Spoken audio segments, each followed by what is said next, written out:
오늘부터 열왕기 상의 말씀을 함께 읽어가겠습니다. 역사서의 쭉 내용들을 매일 읽어가게 될 텐데요. 이 열왕기상의 내용은 우리가 잘 아는 이스라엘 역사 가운데서 계속적으로 통일왕국에 관한 말씀이 소개가 됩니다. 솔로몬 왕의 즉위로부터 왕국 시대가 어떻게 되는가 하는 내용들이 소개되는 말씀이 11장까지 소개가 되고요. 12장부터 22장까지의 내용에서는 분열왕국의 역사가 어떻게 진행이 되는가에 대한 기록을 담아주고 있습니다. 오늘 우리가 읽은 1장의 말씀의 내용은 우리가 읽은 바와 같이 다윗은 나이가 들어서 이제 많이 노쇠한 상태에 있었습니다. 그리고 다윗이 노쇠했을 때 신하들이 수냄 여인이었던 아비삭을 이 다윗에게 시종들게 합니다. 그러나 다윗은 그 시종을 받기는 하면서도 잠자리를 그 젊은 시종드는 여인과 함께 하지는 않았다 하는 자세를 하는 것을 보여줍니다.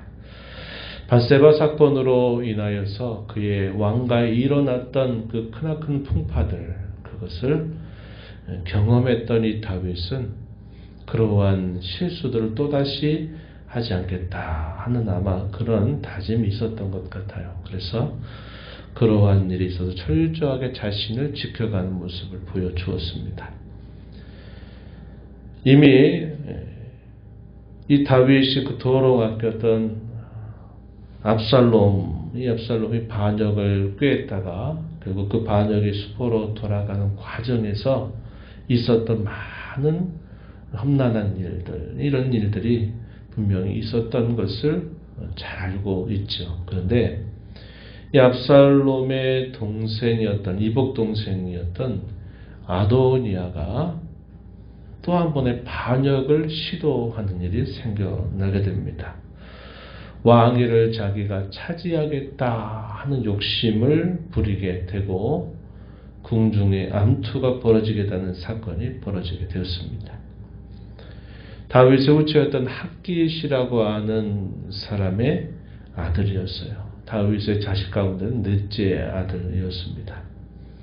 평생토록 부모에게 염려거리가 한 번도 되지 않았던 아들이었는데 자기가 이번에 왕이 되어야 되겠다 하는 그 마음을 갖고서는 또 반역을 시도한 겁니다. 왕이 말씀을 하지 않았던 상황인데 자기가 왕이 되겠다 이렇게 생각을 하고서는 구체적인 일을 꾸미게 됩니다. 병거와 기병과 호위병 한 50명 정도를 준비시키고 난 다음에 동조 세력들을 모으는데 누가 거기에 함께 포섭이 되냐면 평생토록 다윗과 함께 하였었던 요압 장군, 이 요압 장군이 거기에 함께 동조하게 되고요. 그리고 아비아달이라고 하는 제사장이 또 그 일에 함께 동조하게 됩니다.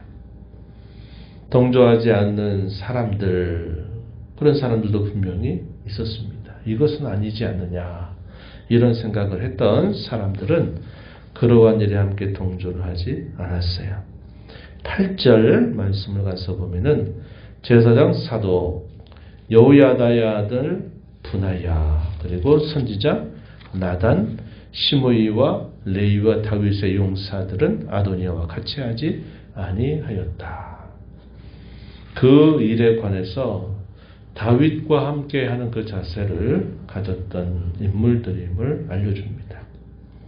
아도니아는 다른 왕자들과 왕의 신하들을 초청하고 유다 사람들을 초청을 하게 됩니다.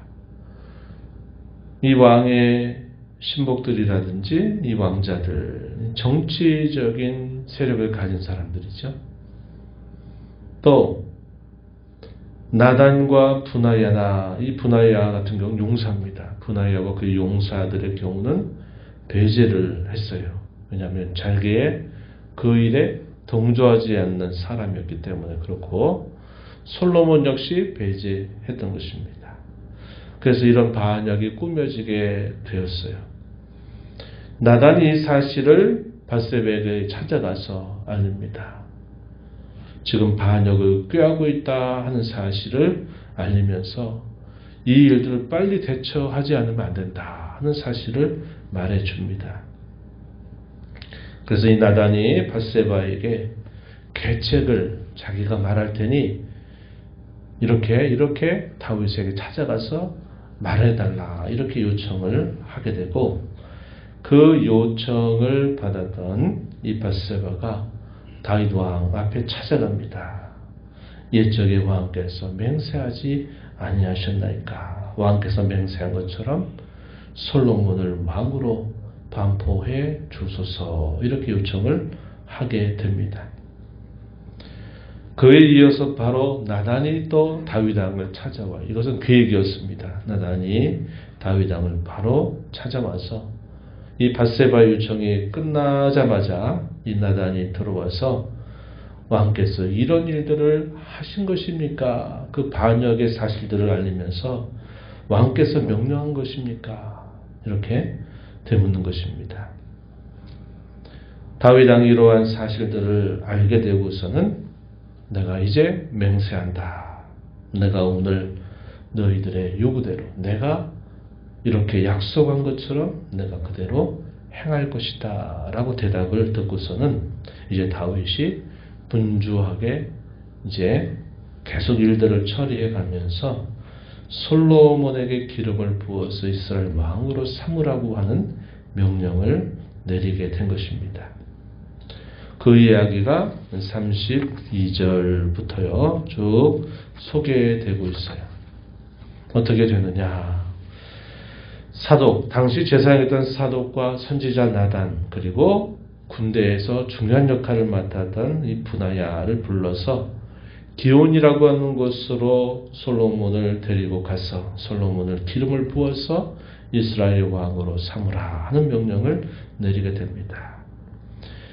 이스라엘과 유다의 통치자가 되게 하겠다라고 알리게 되었고, 이러한 사실을 듣는 이 브나야는 그 일을 기뻐하면서 축복을 하게 됩니다. 37절 읽었던 말씀에 보니까 하나님께서 다윗과 함께 하셨던 것처럼 이 솔로몬과 함께 하여서 그의 왕위를 더 크게 해주시기를 빕니다. 이렇게 축복을 하게 되고, 마침내 솔로몬을 기름을 부어서 이제 다윗의 뒤를 이어서 왕으로 세우게 됩니다.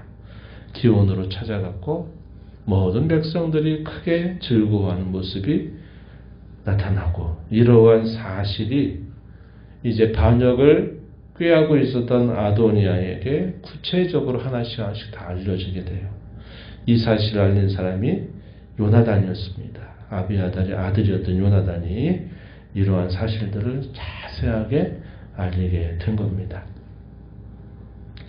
성중의 백성들이 기뻐하는 소리가 울려 퍼지면서 이게 도대체 무슨 소리냐 하는 그런 의구심 앞에 이제 요나단이 그 모든 일들을 자세하게 알리게 돼요.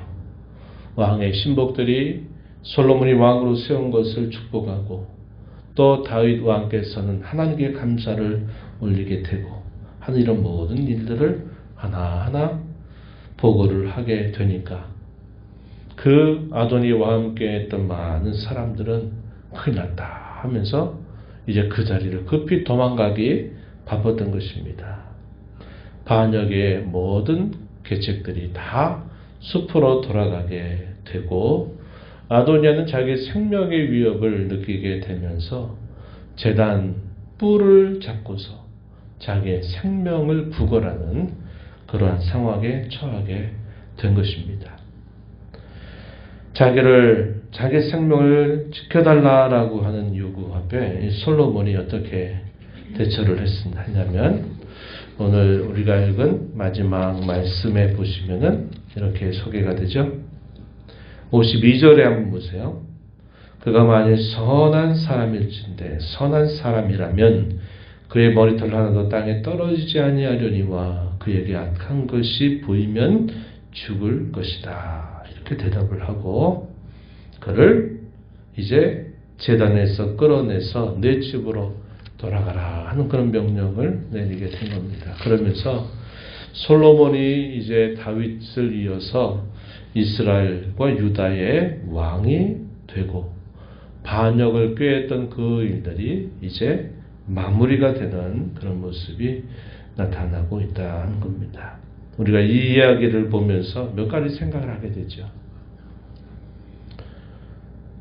예를 들어서 여기 요압이라고 하는 인물이라든지 아비아달, 당시에 군 총책을 맡은 요압이라든지 이 아비아달, 제사장이었던 아비아달이 이렇게 올바르지 못한 일에 함께 동조하게 된 것은 그들의 일생 전체에 있어서 가장 큰 안타까운 일이 되고 만 것입니다. 처음보다 못한 나중이 되어버렸다는 것을 우리가 보게 되죠. 시간이 흘러가면서 사람들이 늘 변해가는 그런 모습들을 보게 되는데 그 변하는 것이 좋은 쪽으로 변해가면 참 좋은데 나쁜 쪽으로 변해가는 그런 경우들이 항상 있다고 하는 것입니다. 그래서 오늘을 바르게 준비하고 바르게 살지 않으면 내일 삶이 망쳐지게 되는 그런 일들이 따라올 수 있다는 것을 우리가 배우게 되죠. 그래서 하루하루 하나님께서 우리에게 주신 지금의 이 순간에 내가 최선을 다해서 하나님의 뜻을 늘 구하고 살아가는 삶이 우리에게 계속된다면 내일의 삶이 우리에게 대단히 좋은 그런 모습이 나타나지만 오늘을 우리가 제대로 살지 못하게 되면 내일의 삶의 결국은 큰 폐해를 맞게 되는 일이 따라오게 된다는 것을 우리가 이런 이야기를 통해서 배우게 되는 것입니다. 왜 이렇게 됐을까요? 다윗은 나이가 들어서 이제 그가 예전과 같은 그런 힘을 발휘할 수 없고 이제 그 힘이 누구에게로 가야 되는가 또 누구에게로 갈까 하는 것을 생각한 것이죠. 야망과 욕심 또 누가 그 힘을 얻게 될 것인가 권력을 얻게 될 것인가 하는 그런 논리를 따라서 하나님의 뜻을 묻는 것보다도 눈에 보이는 그런 권력을 따라가다 보니까 결국은 그들이 오늘의 삶을 망치게 되고 내일을 위태롭게 하는 그런 모습이 나타났다는 것을 알게 되는 겁니다. 우리 성도들은 하나님의 뜻과 하나님 향한 신앙을 따라서 올바로 결정하고 그 결정에 때로 여러 어려움이 있을지라도 감내하는 자세를 갖고 살아가는 것이 성도답게 살아가는 삶임을 잊지 말아야 합니다.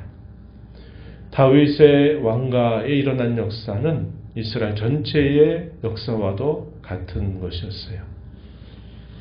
다윗이 범죄한 사건으로 인해서 그 왕가에 많은 재난이 닥쳤던 것, 그 재난이 다윗 개인에게만이 아니라 그 나라 전체에 미쳤던 그런 영향들을 우리가 조금만 되새겨본다 해도 그런 똑같은 반역을 다시 하는 것은 결코 올바른 일이 아니었던 것입니다. 역사의식이에요. 역사의식.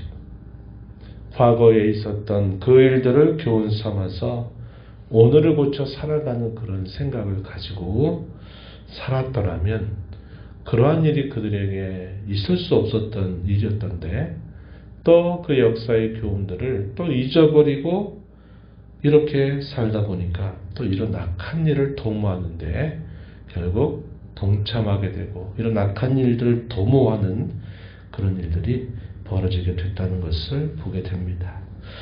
우리 지나갔던 삶 속에서 우리가 꼭 교훈으로 삼아야 될 것들 그런 것들은 우리가 늘 우리 마음에 잘 새겨서 똑같은 악습들을 반복하는 삶을 끊어내는 우리의 삶이 되어야 하겠다는 겁니다.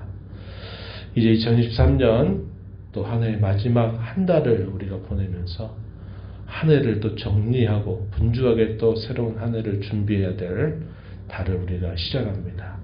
연달 동안 우리의 신앙의 모습을 잘 되돌아보면서 교훈 삼을 것 교훈 삼고 우리가 앞으로 나아가기 위해서 우리가 가져야 될 신앙의 자세를 잘 점검해서 이 한 달 저와 여러분 모두에게 하나님의 은혜가 함께하는 귀한 시간들이 되기를 축원합니다. 하나님 아버지 감사합니다. 또 저희에게 새로운 한 달을 열어주셔서 또 새로운 시작을 저희에게 알리시고 특별히 저희가 살아간 이 12월 한 달 동안에는 이제 2023년 한 해를 마무리하고 또 새로운 한 해를 준비하는 달로 분주하게 살아가게 될 것입니다. 하나님 아버지 지나왔던 삶에 대하여 하나님께 늘 감사하는 것 잊지 않게 하시고 저희들의 삶 속에서 있었던 여러 실수와 부족한 부분들을 교훈으로 삼아서 이 한 달을 잘 마무리하는 저희들 모두가 되도록 하나님 인도하여 주옵소서. 힘의 논리, 보이는 자기의 유익을 따라서 무엇인가를 결정하고 판단하고 나아가는 자세가 아니라 하나님의 뜻이 무엇인가를 묻고 하나님께서 저에게 말씀하신 그 말씀의 도리를 늘 기억하면서 때로 당할 수 있는 여러 손해조차도 감내하면서라도 그 믿음의 길을 끝까지 걸어갈 줄 아는 저희들의 삶이 되도록 하나님 아버지 인도하여 주옵소서. 은혜의 보호자 앞에 나와 아버지 은혜를 구하는 모든 심령들의 간구를 귀기를 주시고 응답해 주시기를 바라며 예수님 이름으로 기도하옵나이다. 아멘.